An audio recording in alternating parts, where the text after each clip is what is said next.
Sunny. He's been in ThoughtWorks for around a year and has been working extensively on Kotlin during that period. So during that, he's experimented a lot on Kotlin and its features. So today he'll be talking about Kotlin coroutines and also will be walking us through a demo. So we'll start. I'll hand over to Sunny. And if anyone has any queries or questions, do let us know. Yeah, thank you, Lilima, for the introduction. Hello, everyone. Good evening. I hope you and your family are doing good and safe during this tough time. So, welcome to this session, an introduction to Kotlin coroutines. So, today I'm going to talk about Kotlin coroutines, and we'll see what really interesting about coroutines and why should we consider using it. And we will also see what problems does it solve. So let's start with this session. So this is the agenda for today. So I'm going to cover topics here I have mentioned. So I'll start with the asynchronous programming. Then I'll talk about suspending functions. Then Kotlin coroutines. Then we'll see little about structured concurrency. Then we'll cover coroutine scope. Then we'll talk about different coroutine builders, launch versus async. We'll see what is job and deferred, and then we'll see about Kotlin coroutine context and dispatchers. And then at the end, we'll see some why Kotlin coroutines known as lightweight thread.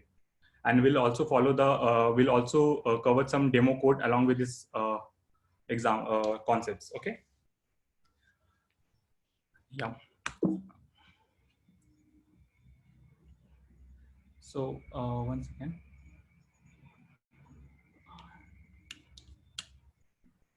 Yeah. So the first question is, what are the problems are coroutines trying to solve? One second. I'm facing some issue, like I'm not able to move the slides once.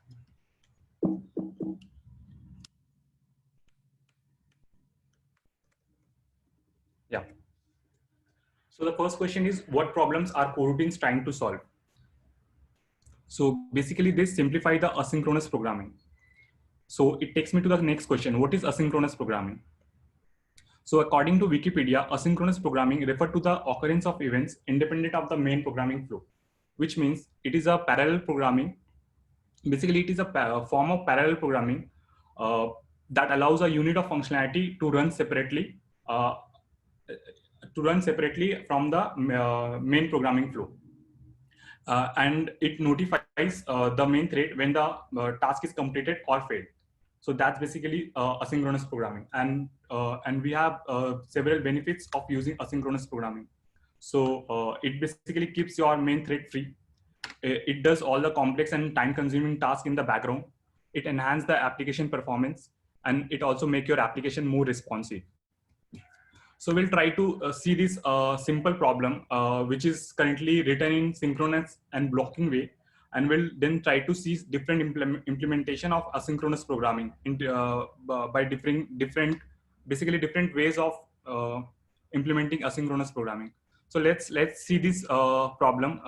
So here I have created a function called validate user, which takes one input parameter user ID, and then it returns a token. And what it basically does internally is it will call some remote service API, and it will wait for some time. And then after getting the response, it will return you a token.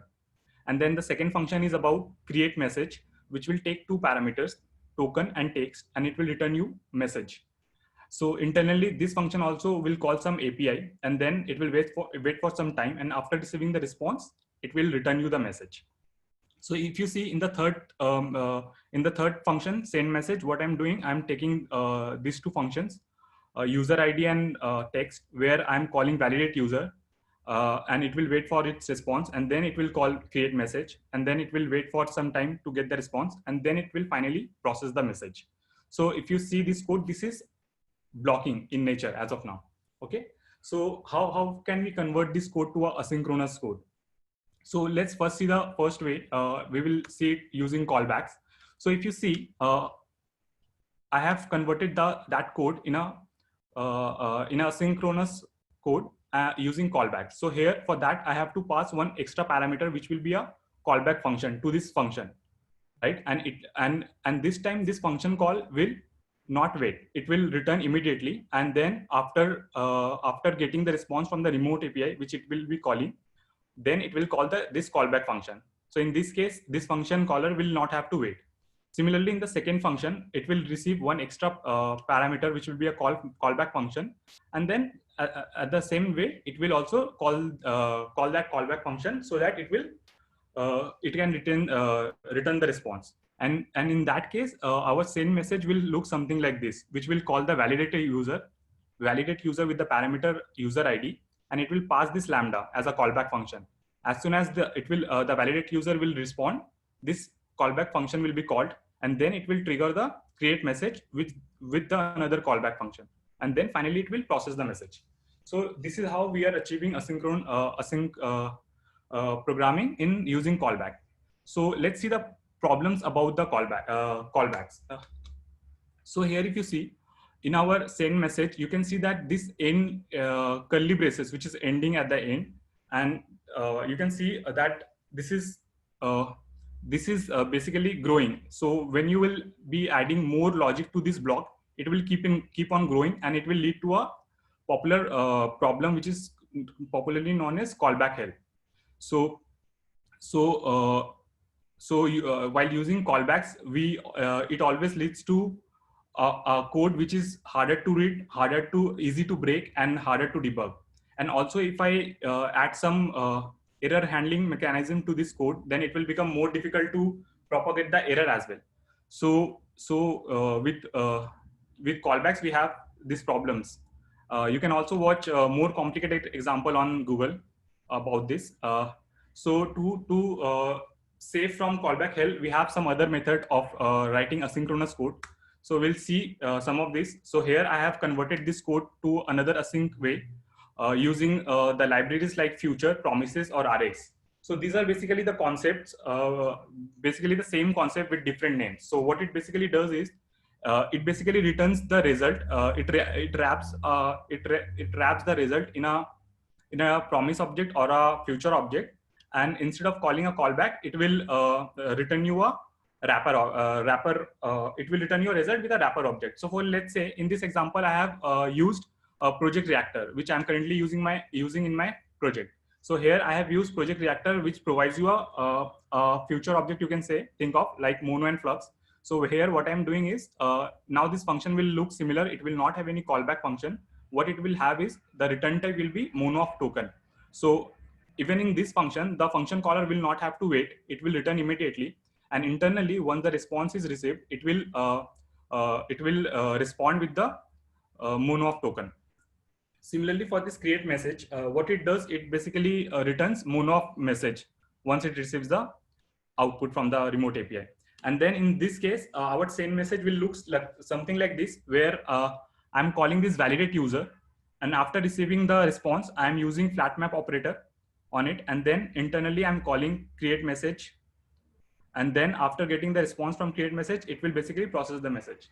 So this is one way of writing async using these libraries.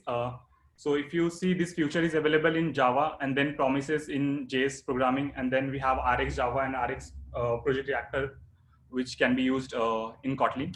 So what is the problem with this? This is like better than callbacks, but still, what is the problem? So here, if you see, these functions like flat map operator, map operator, this is very much specific to this library, whatever the library you will be using. If you will be using future, let's say if you are using future to implement asynchronous code, then in that case, you'll be using some different combinators or operators like then compose or some other operators to specific to that library. So for in this case, you have to learn those things, right, before working with these libraries. So this is where Kotlin coroutines comes into the picture. So we'll see how coroutine has achieved this asynchronous way of writing code. So here, if you see this code, this is the very first code which I have shown with a very minimal change. And if you see, these functions are looking same, but the only thing different here is this suspend keyword. So what the suspend keyword is, it basically indicates that this function can run asynchronously. So I'll tell you how the suspending function works. So, but as of now, just see that this function looks very similar. It is, in these functions we only have one thing different, which is this new modifier, the suspend keyword. So yeah. So if you see, it is taking this single parameter, it is returning your object. It will, and even in this case, the caller will not have to wait. It will return immediately. And as soon as the response is ready, it will give back the response. Okay. And in this case, if you see the same message, it looks very natural to the one which I have shown in the very first slide. So here you don't have to write any indentation or anything.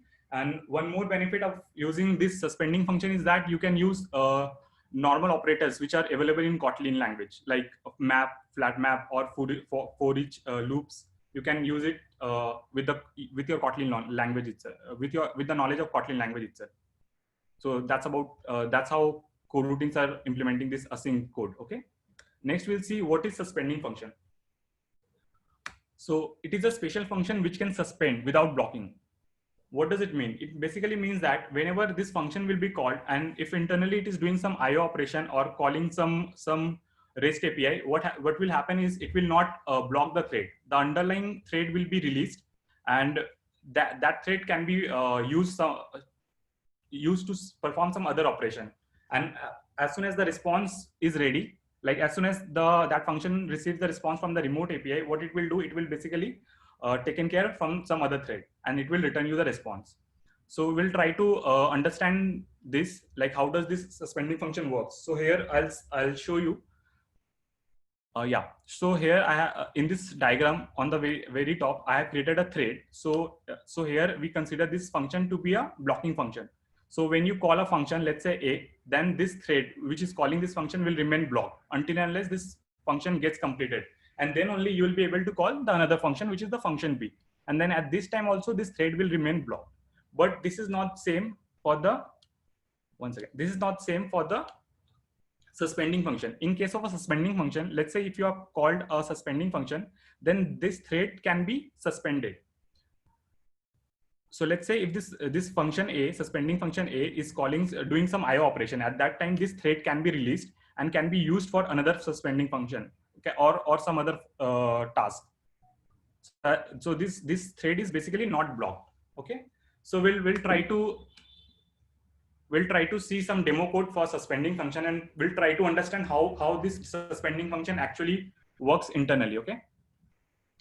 So I'm on my IntelliJ editor. So the first thing you need to add this dependency Kotlin-X coroutines code, so that you can write your coroutine code. So I'll go to suspending function. So here, so our suspending function will look something like this. So if you see, I have written a function process which takes a parameter input, and then it has a suspend key, modifier. Okay. And what it is doing internally, it is delaying, like it is similar to thread.sleep, but this is non-blocking in nature.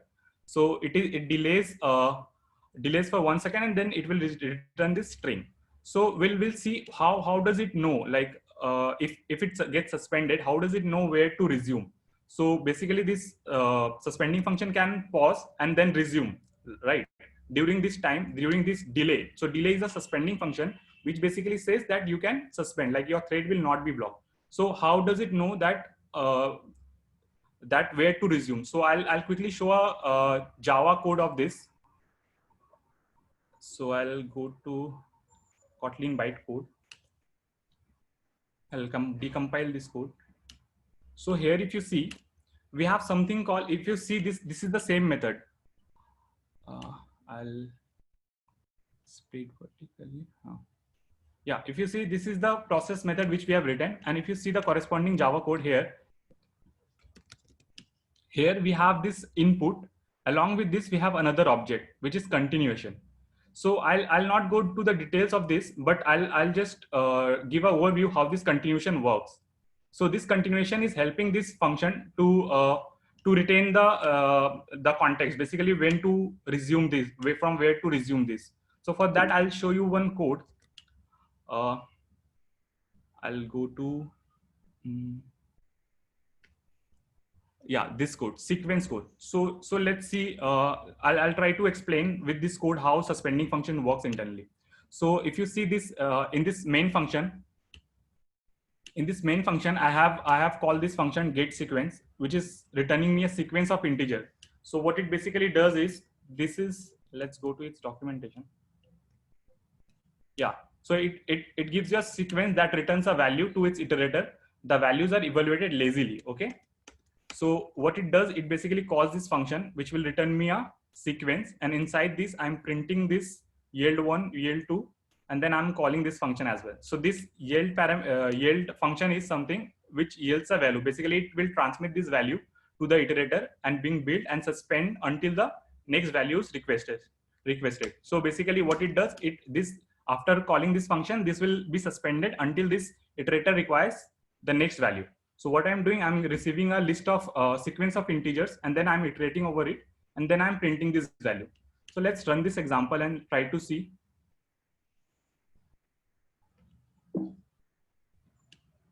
Yeah. So if you see, hello. Yeah. So if you see this output here, what we are getting is yield1, which is coming from this line, from this function. And then it is printing the values 1, which is this one. And then again, we are getting yield2 and similarly getting values 2, which is from this function. So this is working alternatively. So if you see, once this function is called, it gets suspended, and then as soon as it prints that value, then again it calls, again this function resumes at this part. So it prints this yield2, and then again it calls and suspend. At that time it prints this value, and then again it resume to this part of the function. So this is in the same manner suspending function work. It basically when performing some IO operation, it basically suspends, and when the response is ready, it will taken care by the other thread from there only. So a suspending function can resume and pause multiple times. Okay, so that's about suspending function. So what we have seen, that suspending function can start, pause, and resume with the help of continuation object. Yeah. Next, we'll see what are coroutines. So coroutines are lightweight threads. So we'll try to see, we'll try to understand this using some code. So this is a code snippet where I'm using a block of code where I have called global scope dot launch, and then this block of code I am passing. So what are these keywords which I'm using? So the first one is global scope. So global scope is basically it defines a scope for new coroutine. It used to launch a top level coroutines, and then launch. So launch is a coroutine builder which will helps you to create new coroutine. It is basically its nature is fire and forget. It does not wait for the result. It will create, and it will create a coroutine which will work in the background. And then this coroutine scope is provided by this global scope itself, which basically defines a scope for coroutine. So whenever you want to run a coroutine, you need to have a scope. So this scope I'll explain in later slide. Okay, and then let's see this. We are seeing this. What should I say? Suspension point here. If you go to IntelliJ editor, if you see, we are seeing these suspension points. So this basically says that this function can suspend. So this is one indicator which is helpful while writing code in coroutines. Using this, you can say that this function can suspend. This will work asynchronously. So let's see some code around it, and we'll see how does it work. Yeah. So here I have written this in the main function. Here I have used the global scope to get the scope for coroutine. Then I have used this coroutine builder so that I can launch a new coroutine. And inside this, I'm doing some task, like I'm sending message, which internally will does nothing. It will wait for 1000 seconds and it will log the message. Okay. And then finally it will print the message sent. And at the same time, what I'm doing, I'm logging here the main function. And then I have kept a thread of sleep of 2 seconds. So I'll explain that why I have kept a sleep at the end. So before that, let's run this code. One more thing here, this log is not a normal function. It will basically also print the information about the thread. So here I'm passing the message, which will print the thread name and then the message, okay?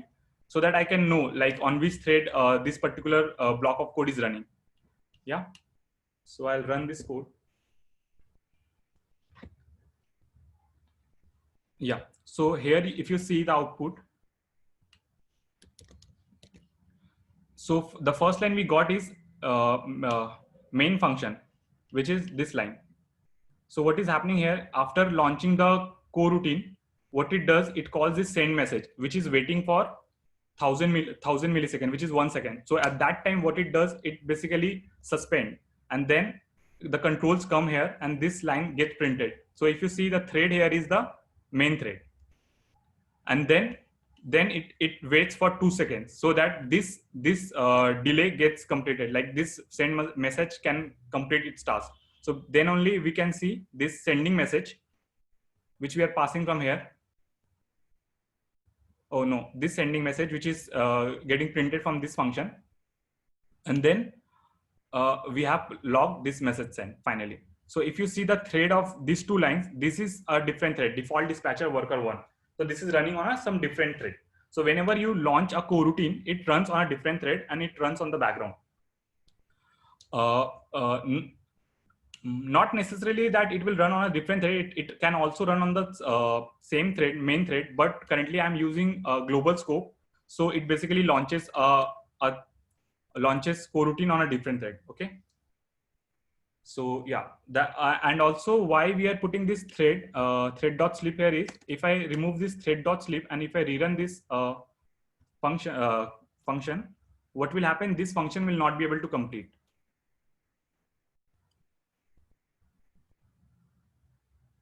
Oh, this is taking time to, yeah. So if you see, we got only the main function, and then it does not wait. This function does not wait for this block of code to get completed because it is running on some other thread. And that is the reason we also call coroutines as a daemon thread. So let's go back to slide. So here we have seen that, yeah, one more thing I can show here, that so here I have used thread.sleep, right? So, and here I'm using delay, which is a non-blocking function, and thread.sleep is a blocking in nature. So why I'm writing thread.sleep here? I could have written delay of 2 seconds, right?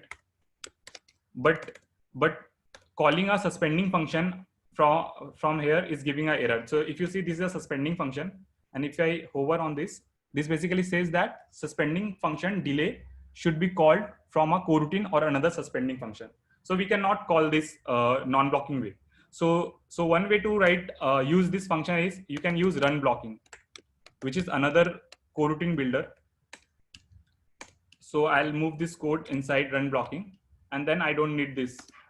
So what run blocking does is, it's a coroutine builder. It is basically gives you a bridge between a non-blocking code and a blocking code. So you can write this, use this while connecting your non-blocking code, while connecting your blocking code with this library. While using coroutines, you are using blocking and non-blocking code, right? So you need a bridge between these two.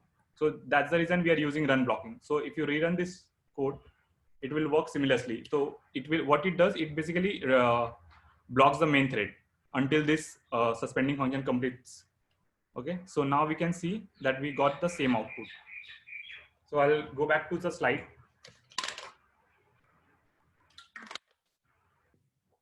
So here we have seen that suspend functions are only allowed to be called from a coroutine or another suspend function. And then we have also seen that global coroutines are like daemon threads. That means the main function does not wait. The JVM does not wait before exiting. Like, it does not wait for the thread to complete. Next, we'll see what is job. So job is a cancelable component with a life cycle, and it can live within a hierarchy of other jobs. So if you cancel a parent job, then it can also cancel its children. So where we are getting this job? So this job is basically a return is returned from this launch. Sorry. from this launch operator, launch coroutine builder. So this, whenever we use launch basically returns a reference object, which is job. And using this job reference object, you can either cancel this coroutine, or you can call the join method, so that it will wait. You don't have to explicitly block your thread. It will wait for this coroutine to get completed. So let's see this using code. So I'll open the code for job. Yeah. So this one. So if you see here, what I did here is, so previously in the previous example, what I was doing, I was putting a delay here, right? So that we can wait for this block of code to get completed. But now what I'm doing is, I have assigned this. So if you go to launch function, it returns your job. And using this reference object, what you can do, you can simply call job.join on top of it. And also, if you see, I have used run blocking here. I could have also used run blocking at this level, because join is a suspending function, and you have to use some coroutine to call it, or some suspending function. So I can also write something like this. So this is the same way. Okay.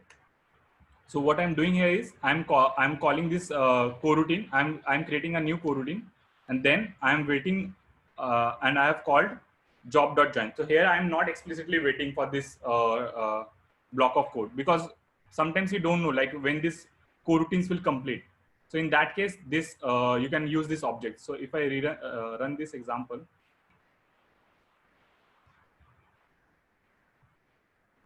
so here if you see, it prints the main function, and then it prints sending message from this block. It internally prints sending message, and then finally it prints this message sent. So here, if you see, we don't have to put explicit wait for this coroutine. Okay. I'll go back to slide. So yeah, this is a cancelable component with a life cycle. And also using job, we can achieve parent-child relationship between the coroutines. You can explore more on that. Yeah. I will also explain a bit of it in later slides about parent-child relationship in coroutine. And we have also seen that job is mainly used to join and cancel coroutines. Yeah. Next, we'll see structured concurrency. So what is structured concurrency? So if you see in the last example, we have used global scope, and it provides you the scope for the new coroutine you are launching. So that scope basically remains till the life cycle of your application. So even if you, let's say, for example, if you launch a coroutine in that scope, in a global scope, and let's say the user, let's say user closes the application, and that task which is coroutine is processing is not required anymore, but it will still run on the background, which will lead to a memory leak. So it is highly discouraged that we shouldn't be using global scope while launching a coroutine. So what is the solution? The solution is that you basically structure your concurrency.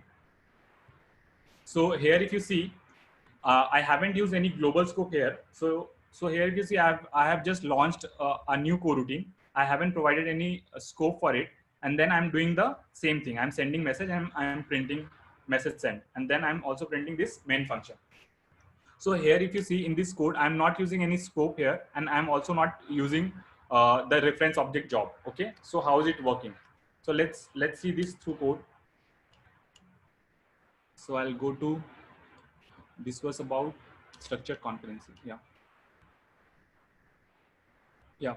So if you see this code here, I haven't provided any scope. So where does it getting from? So it is basically inheriting the scope of this run blocking. So run blocking is also a coroutine builder, which basically provides you a scope, right? So this coroutine is launched under this scope, and that is the reason.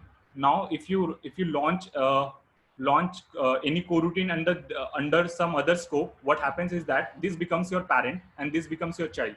So what happens is that anything under run blocking coroutine scope, it will wait for all its coroutine which is launched inside this scope should be completed. Then only it will be able to complete this function. So let's run this example, and you'll be able to understand. So here, if you see, we got main function from this line, and then it waits for this block to get completed. It prints sending message, and then it says message sent. Okay. So we don't have to wait explicitly, and we also don't have to call join right here. So what is happening, this as soon as this parent coroutine is getting triggered, any children which we are launching from inside some other scope, it will the parent scope will wait for this children to get complete its block. Then only it will be completing, like the parent coroutine will complete. Yeah, that's about structured concurrency. So structured concurrency will help you to avoid memory leaks in application.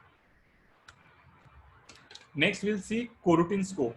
So till now we have seen coroutine scope, which is being provided by either run blocking, which is a coroutine builder, or launch, which is again a coroutine builder. Now, if you want to create a scope, which is you want to create some specific scope, then you can use. We have a function called coroutine scope.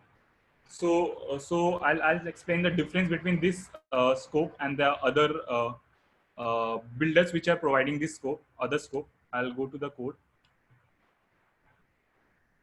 Yeah. So here I'll go to coroutine scope. So here, if you see, what I did was I have launched a new coroutine here inside this run blocking. So this run blocking is providing one coroutine scope, right? And then this launch is also having this coroutine scope. And then we have used coroutine scope to launch our specific scope. We don't want to use this scope. So here it creates a new coroutine scope inside which I have launched this coroutine. And then what I'm doing, so if I go through line by line, in the first coroutine, I'm waiting for 200 millisecond, and then I'm printing this line. And in the coroutine scope, inside this scope, I have launched one more coroutine. Here, if you see, I have I'm waiting for 500 millisecond, and then I'm printing this line. And then I put a delay of 100 millisecond, and then I'm printing this line. And then finally, I'll be printing coroutine scope is over. So let's run this code, and through output, we'll try to understand. Yeah. So here the very first line we got is task from coroutine scope, which is this one. So if you see, when we trigger this function, the control goes here. So it basically wait for 200 milliseconds. So it will get suspended, and then the control comes here, and again here it will wait for 500 milliseconds. So control goes here, and then it basically wait for 100 milliseconds. So it will be triggered first. That's why we are seeing this line first. This line is printed before the nested launch, like even before this. And then we got task from run blocking, because this is supposed to run just after 200 milliseconds. That's why we are getting this output. And then the task from nested launch, which is this line, which is running after 500 milliseconds. So here, if you see, it did not print this line because this is blocking in nature. Anything which is launched, any coroutine which is launched inside run blocking scope, it will wait for its both of the coroutine to get completed, and then only it will print. It will allow other lines to be executed. That is the reason it wait for 500 milliseconds. It completed this task. It completed this task, and then finally it prints the coroutine scope is over. So the basic difference between this coroutine scope builder and run blocking is that this is blocking in nature. If you see, this is a normal function. It is not a suspending function.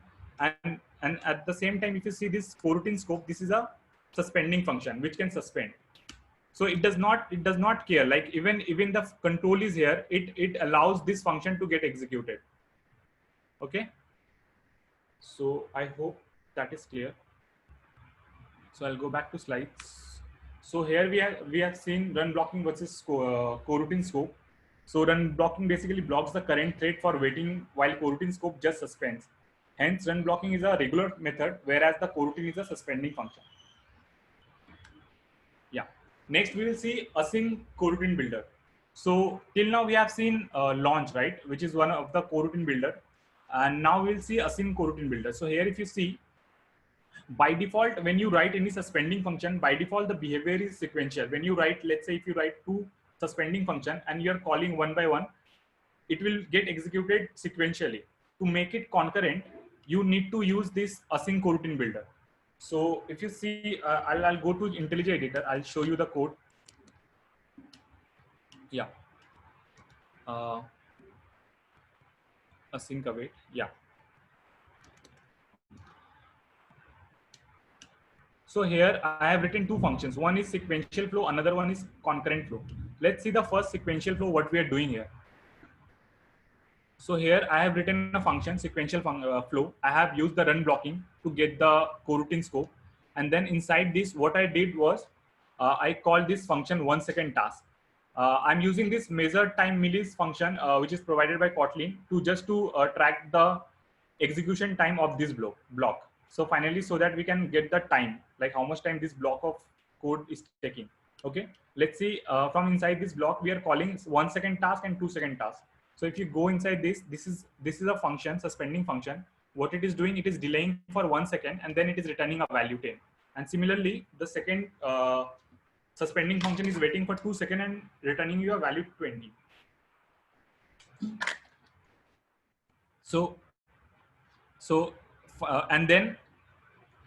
And then I'm getting the value 1 and 2, and then I'm adding it. I'm simply printing the result and also printing the time taken during the execution. So I'll run this example.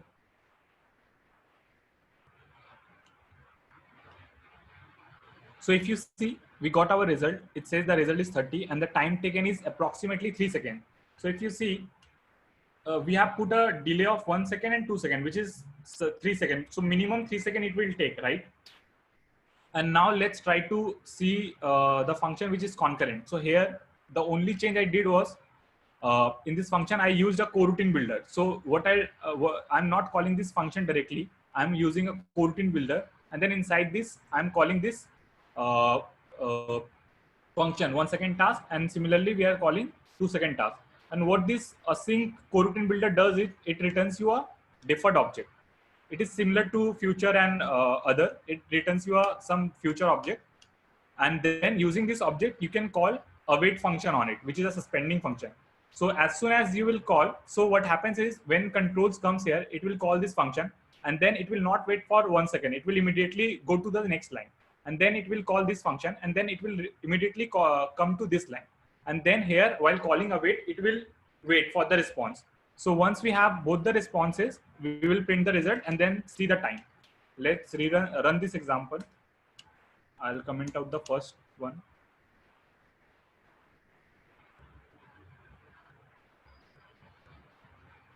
Yeah, so here if you see, the time taken is around 2000 milliseconds, which means these two functions ran concurrently and the maximum time it takes is 2 seconds.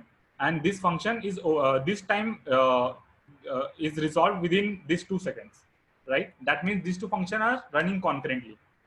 So using async coroutine builder, we can write coroutines which can run concurrently, okay? So I'll go back to slides. So we have seen that async coroutine builder returns a deferred object using which we can get the result. And also we have seen suspend function works sequentially by default, and suspend functions can execute concurrently using async coroutine builder. Okay. Next, you'll see coroutine context. So what is coroutine context? Coroutine contexts are always execute. So basically, coroutines always execute with some context, which is nothing but a coroutine context, and it is defined in coroutines library, and it can be represented by a group of elements. So mainly, it has elements like job and dispatchers, and other elements like coroutine names and other things. So the main components are job and dispatcher. We have seen what job is in previous slide. Next, we'll see what is dispatcher. So dispatchers are a part of coroutine context, which determines which thread or threads corresponding coroutine uses for its execution. It can restrict a coroutine to a specific thread or dispatch it to a thread pool or let it run on any thread. So basically it will decide, like you can decide, it's up to the programmer, like on which thread you want to run your coroutine. So if you see in this code snippet, I have launched multiple coroutines and I have passed a parameter dispatcher basically, and I have said like what type of dispatcher I want. So if you see, the first one is default, and it says that it utilizes share pool of threads and should be used for CPU bound tasks. So whenever you are doing some CPU bound tasks, you should be using this default dispatcher. Then we have something called dispatcher.unconfined. So this type of dispatcher will not confine to any specific thread. So let's say if you start, if the caller is on the main thread, then this coroutine will start on the main thread. And let's say if inside this coroutine you are calling some suspending function, then that suspending function will be using some thread, right? And during that suspending function will resume, will suspend for some time and resume on some thread. So again, there will be a change in thread when you will be using, like it will not be restricted to, I'll show you with the code like how it works. Okay, there will be a transition in thread. It will not restrict to a single thread. So next is IO, dispatcher.io. So it also utilizes the shared pool of threads and should be used while using blocking operations.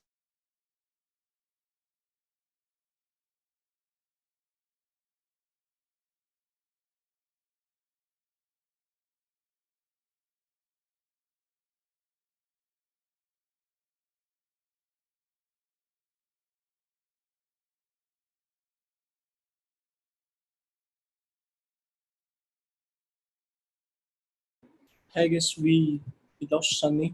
I'll just try to reach out to you.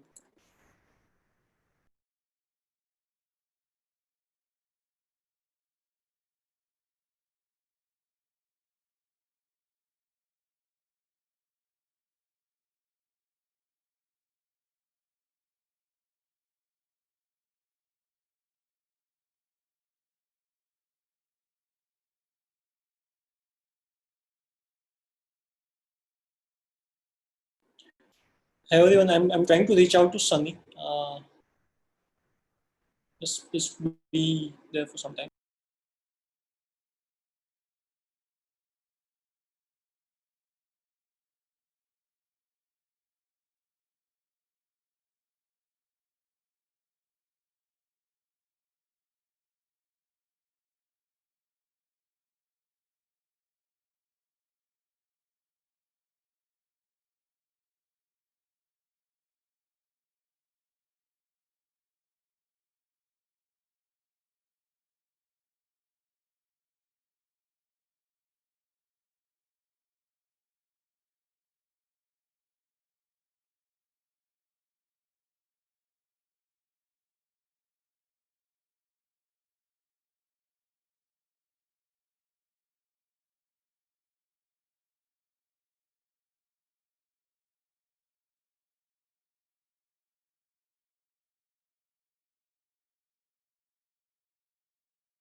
Yeah, Sunny is trying to rejoin. I think there's been some electricity issue on his place.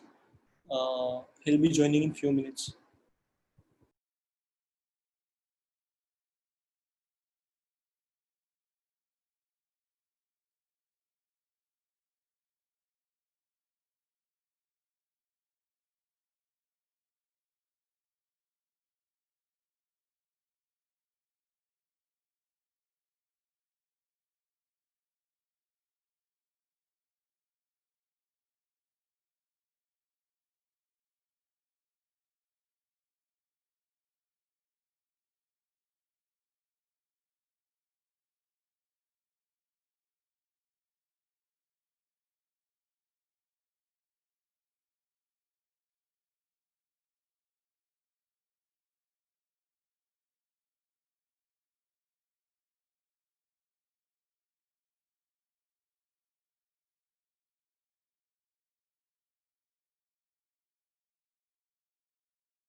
Yeah. Is it visible? Yeah, Sunny, we can see the screen. Yeah. So I can restart, right? Yeah. Yeah. So, so we were seeing the different types of dispatchers we have in coroutines. So we were seeing that we have something called default dispatcher, which can be used for CPU bound task.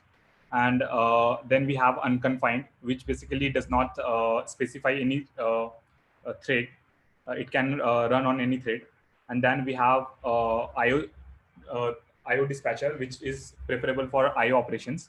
And then we have a default one. If you don't pass any dispatcher, by default it will inherit the context from this run blocking scope, and then it will as this run blocking is on running on main thread, it will run on the main thread. So let's try to see this using some code. So I'll go to IntelliJ. Uh, yeah. So here it's the same code which I've shown on the PPT. I'll run this and I'll show the thread information on which thread which coroutine is running. So if you see here, the default one, it is running on the default dispatcher worker one, and then the confined one, unconfined one is running on the main thread, because as I mentioned, it does not restrict this coroutine to any specific thread. It can, as the caller is using the main thread, it started on the main thread. And then similarly, the IO thread started the default dispatcher, uses the default dispatcher. And similarly, if you see the run blocking where we haven't passed any dispatcher, it uses the main thread. So I'll show one more thing. So this is the way you can simply provide the dispatcher information. And if you see the launch structure, launch signature, it basically takes the coroutine context. So basically this becomes your one of the element. Dispatcher becomes one of the element for the coroutine context itself. Okay. So one more thing I'll show you is that, let's say in this coroutine, this launch coroutine, if I call some suspending function, let's say if I delay for 100 millisecond. Okay. So let's try to see if there is any change in the thread. Yeah. So if you see now, this unconfined is using this default executor thread. That means it started on the so how it basically works is, it started on the caller thread, and then after suspending on this function, it resumes on a different thread. So so that is how this unconfined works. Okay. So this is how you can provide thread information to the coroutines. So we have seen different types of thread dispatchers, different types of dispatchers like default, unconfined, and IO. One more thing which I can show you, there is one more type of dispatcher which is main, and this is basically you can use this thread on while using Android, while writing an Android application. So if you run this example, it won't run here. It will give an error. So it basically needs this dependency, Kotlin X coroutines Android. So this is the another type of dispatcher. Yeah. So let's go back here. So next we will see coroutines are lightweight threads. So why do we call that coroutines are lightweight? So we'll try to see its comparison between we will compare a coroutine code with a thread code. So this is a code snippet where what I'm doing is I'm using a repeat function, which is basically a loop which will run for 100,000 times, and in coroutine. So I'll be creating 100,000 coroutines, inside which what I'll do, I'll simply delay for 4 seconds. So let's say we are doing some complex processing which will take 4 seconds, and then finally I'll be printing this line. So let's try to see it on IntelliJ. Okay. So I'll open that code. So here, if you see, I have written two functions. So the first one is this coroutine.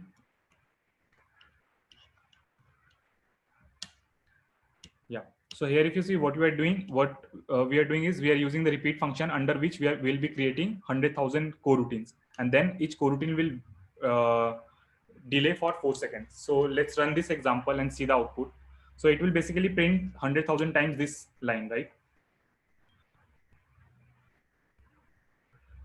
So if you see, it successfully executes the code, right? And we'll try to run the similar code using thread. So if you see, the only difference here is that we are using thread instead of a coroutine. Okay. And inside this, instead of calling a delay function, we'll call a thread.sleep, and this will wait for 4000 millisecond, and then see what will happen. Okay.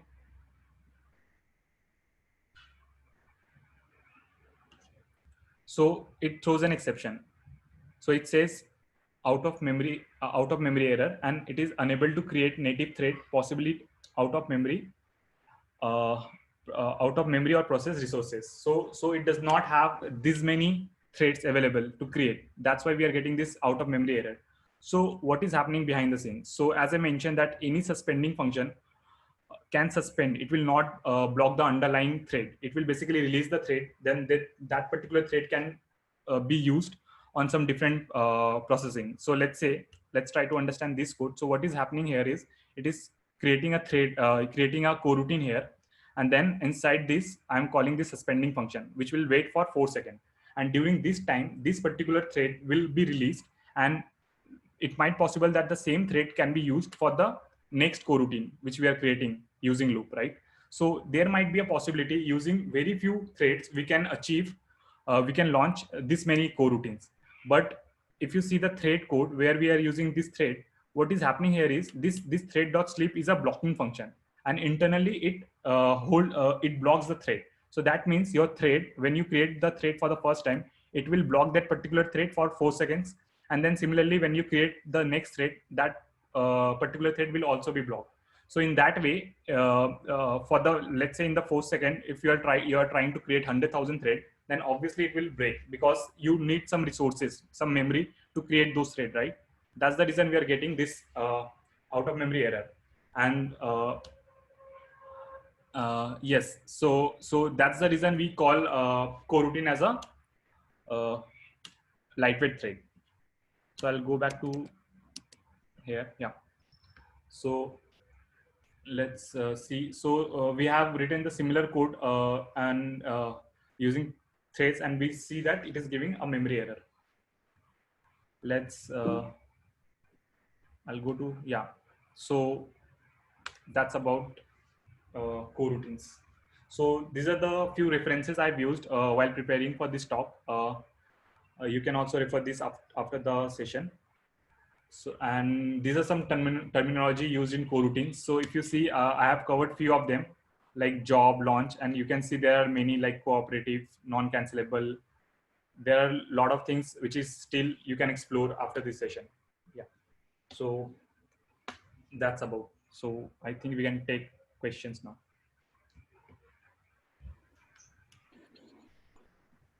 Yes, and there are a few questions in chat that people have posted.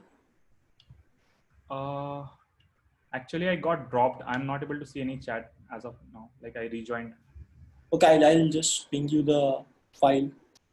Yeah, sure.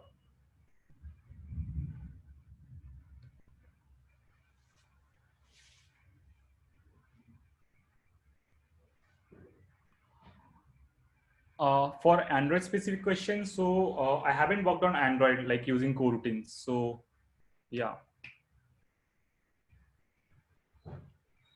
like you can ask me general questions like about coroutines. I can answer them. I'll try to answer them. I'll just ping you the Excel sheet where we have consolidated the questions. Where you have pinged, Kishan? Yeah, it's in Google Chat. Okay, okay. I'll stop share.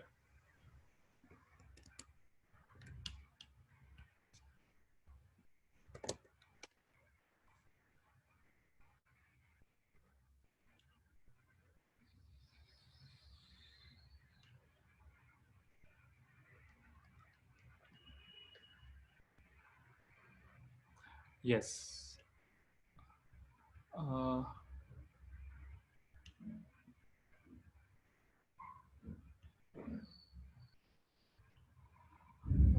So the first question is suspend keyword similar to the @async annotation in Spring Framework? I'm not sure about this annotation, which is async in Spring Framework. So yeah, I cannot answer that.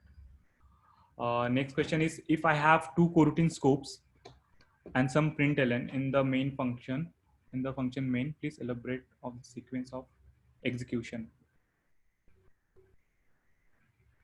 Cool. Yeah, so here there is one question which says that if we have two coroutine scope in the main function and some println, then what will be the sequence of execution? So whenever you are using a coroutine scope, so we can see that as well. So basically what will happen is when you are launching a new coroutine, it will work asynchronous concurrently. Like if you use, let's say in a coroutine scope, if you launch one coroutine which is taking some time, so it will run on another thread and it will go to the next coroutine, and then it will again execute parallelly. So the execution can be different. Like every time you rerun the program, it might happen that the second one executed first and then the first one. So yeah. Next question, isn't futures another library? It isn't the same as reactive, right? So the question is, isn't future another library? It isn't the same as reactive, right? So I was referring to the Java futures. So we have futures to write asynchronous code, right? And then I compared with reactive libraries where we are using, for me, I'm using Project Reactor in my project, and I'm using Monoflux. So that is also using those libraries. I'm trying to implement the same asynchronous code. So yeah, I think both are trying to solve the same problem. Yeah. Next is, does sequence use suspend internally? Is use suspend internally? No, it is not a suspending function, but sequence does not come under coroutines. I show you that example because it works like that. It is lazily evaluated, and that yield function basically suspends. So it is not a suspending function in actually, but the workflow is similar. I just took that analogy so that I can make you understand about the suspending, how suspending function works. So internally it uses the continuation object. I hope that answers that question. Can we supply a custom thread factory to a coroutine to give custom names for a thread? Can we supply a thread factory to a coroutine? Yes, we can. So there is one more function which is something like, I'll show you. We have something called single threaded. Where is that? I'll show. Kishan, my screen is visible? Yeah, Sunny, we can see the screen. Yeah. So the question was, yeah. So we are talking about some factory, right? So here we have something called, let's say, here I want to pass a executor, thread executor. So we have something called new single thread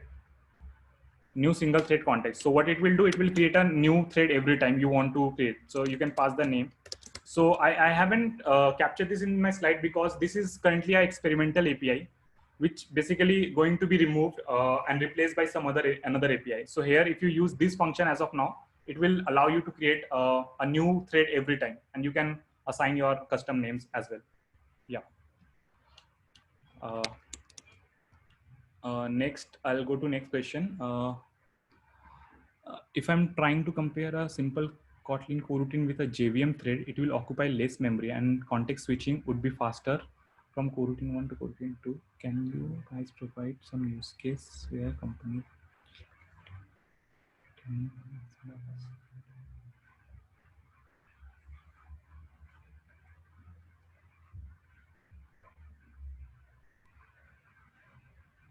Can you guys provide the use case where companies are actually benefiting using coroutines?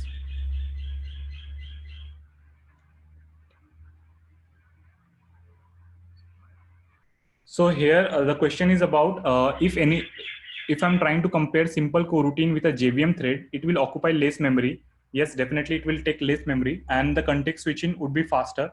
I'm not sure about the context switching. It might be possible that context switching may take similar time or more or less similar time. And then the next question is, can you provide some use case where companies are using? So currently I'm not aware of any company which is using this coroutine and getting benefit. But here I did not understand this part, like using coroutine instead of async task. So in Kotlin, in Kotlin using coroutine, you can write asynchronous code. So I don't know how this is different.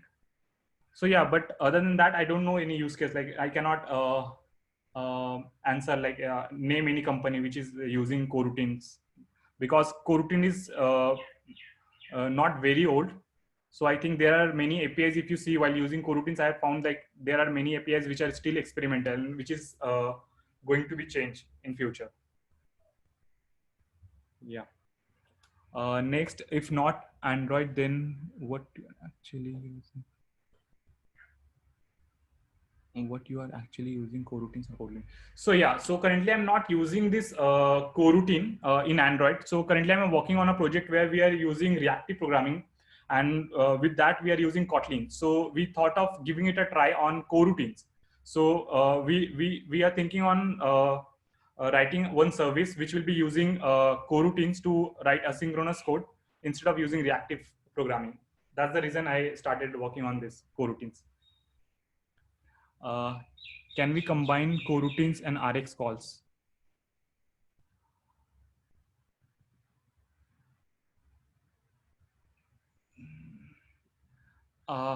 So can we combine coroutines and RX calls? So I haven't explored that much. You can search about it. Like I'm not sure like if we can combine the calls. I don't think so, but yeah, we can check about it. Yeah. Yeah, I think I have answered these questions. Kishan, do you have any more questions on this? Yeah, there is one more on chat, I think. Okay, it's on the chat. No, it's I mean in the Zoom chat. Okay.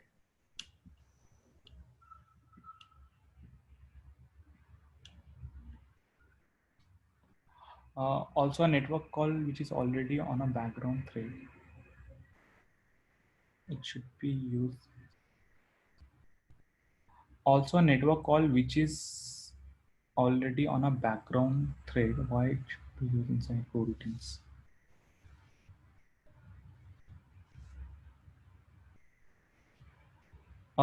Here the one question is that also a network call which is already on a background thread, why it should used inside coroutine. So to answer your question, whenever you are doing some let's say API call, that particular call should not block your thread, right? That is the reason we are using coroutine. So if you write any suspending function which you will be calling through some coroutine, and then what will happen till the time it brings you the, let's say if a remote API is taking 1 second or 2 seconds to respond you, at that time you want your thread to be free, right? You don't want that thread to be blocked. It can be used somewhere else. So that's the reason we are using coroutines. That's the reason we are calling inside coroutines. It is not that if you call a remote API, it will happen in the background thread. It is not that. Next is, can coroutines lead to less deadlocks while having write access to some database object? Can coroutines lead to less deadlocks?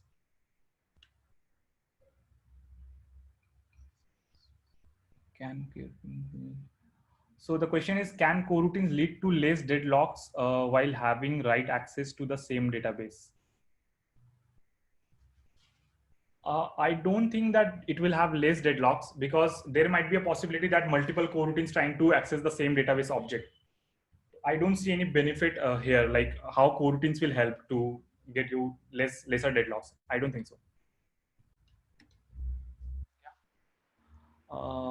Any other questions? I'm at the end of the chat. I don't see any more questions.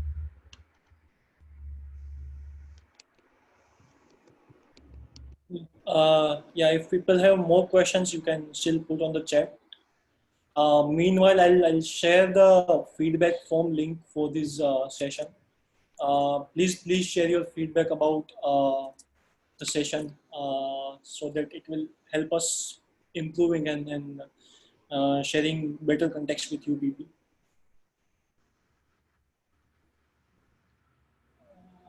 Yeah, and thank you so much, Sunny, for the detailed talk about core routines. And even though we faced some electricity issues in between, you continued. So kudos to you Yeah. and all the participants who stayed back. With this note, I wish all of you will stay safe, stay healthy during this time. And please share your feedback. And recording of this talk will be available on the YouTube channel ThoughtWorks Geek Night. You can go there and watch this recording later on. Yeah. Thank you so much, people, for attending this talk. Thank you, everyone.